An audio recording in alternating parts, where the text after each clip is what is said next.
so I'll give you a little bit of the feedback we got on our first season of creating STEM content, is that one of the dangers you have, and this is a real problem with the writers, right? So when you're writing comedy into these educational scripts, when you're dealing and you say you're tackling STEM, you really need to be authentic. And so our feedback on one of the little clips you saw where Grover hit the brick wall and splatted down very comedically, well, technically, to make it STEM accurate, you would hit the brick wall with exactly the force that you would rebound rather off the brick wall with the exact amount of force that you hit the brick wall. Therefore, you would bounce off the brick wall before potentially hitting the wall back again and then sliding down. So you can see STEM has a direct effect on comedy as well. So this is a 7-minute format, as I said, within the hour of our show. It's not the only part of our show that deals with STEM. We also have what we call street stories that take place on that set that's very familiar as our street. And we've had such stories as Zoe and Elmo experimenting to make a boat that floats for Zoe's pet Rocco. And there is, I know, very serious stuff, right? We have a character called Herbert, the human cannonball. His cannon is broken, and he needs to find a way, without the cannon, to propel himself into his vat of blue gelatin. And so there's lots of attempts and experiments that they go on to figure out what will do that. What I can say, so we launched this in September of last year, and it is doing amazingly well. It was very well received with the audience, kids and parents alike. But I think what I'm most surprised and proud of is that it did gangbusters with the press. And so, you know, we're really just a very small nonprofit organization of a few hundred people that competes with some of these big marketing machines that are now preschool entertainment. Let me correct myself.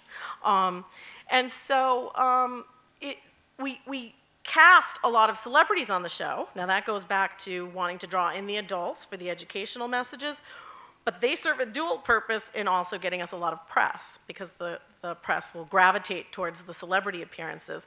But in this year that launched, we had more press for the fact that we were covering STEM as a curriculum than we did for the celebrity appearances. So I think this conferences like this keeping STEM first and foremost, and really putting dollars and concentrating efforts is really resonating with the media, and that's the beginning of getting it to resonate with the public. So we learned STEM is actually fun and physical, and it's actually sexier than we thought. So I'm the first one in the room to say STEM is sexy, huh? So I also talked about the summative process, right? So I thought I'd share a little bit of that with you, because that's really where we get excited, where we actually get to see the results of what we're doing. It's fun to watch, and it, you know, will make you laugh, but is it actually teaching? And so I wanted to share some of that with you, so I'll explain, and I didn't have time to show you the whole clip. So one of these Super Grover episodes focuses on a cow who's just come out of a beauty parlor, the cow beauty parlor, and she can't get down the stairs because it is a little known, a well-known fact that cows actually can't walk downstairs. They can walk up them, but the way their legs are constructed, right, they can't walk downstairs. So, Super Grover to the rescue. How can this cow, with its new manicured hooves and dew, get down the stairs? And so Super Grover tries a bunch of things that, of course, do not work, including a trampoline of sorts, and finally settles on a ramp is the way the cow gets down. And so let me share a little bit of the research we did after this episode was viewed by children.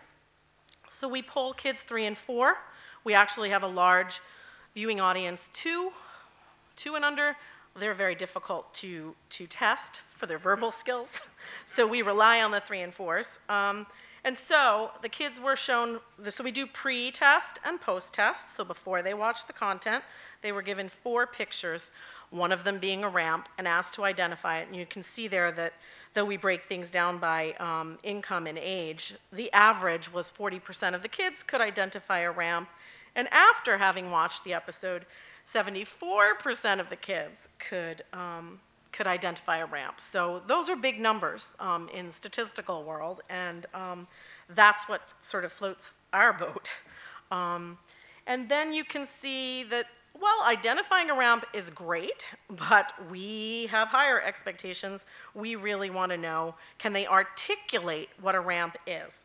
And so you'll see that pre-test, the average was 35%, and post-test, 60% of the kids could articulate in some fashion in their 3- and 4-year-old vocabulary what a ramp was, which is pretty awesome, right? My favorite part of testing is actually when the researchers put the words on, some captions of what they actually said. And this little kid is my favorite. So beforehand, he thought that a ramp meant whisking things, and afterwards, he thought it meant going down stuff if you're a cow. So when I talk about tweaking, our next goal is to get them to understand it's a ramp for everybody, not just cows. But it's a step in the right direction. So, and we dig even deeper than that, right? So it's great if they can articulate what a ramp is, but now we want to get the sense, do they know what the big idea is? Could they articulate what the problem was and what the solution is? And that's really hard for kids. Especially, we give them one viewing of this stuff, so these are numbers based on that. And the younger kids obviously have more trouble with it than the older kids. And we have a method of, you'll see sort of partial credit if they can talk in some semblance, if they hit anything that sounds sort of close, we give them that partial credit.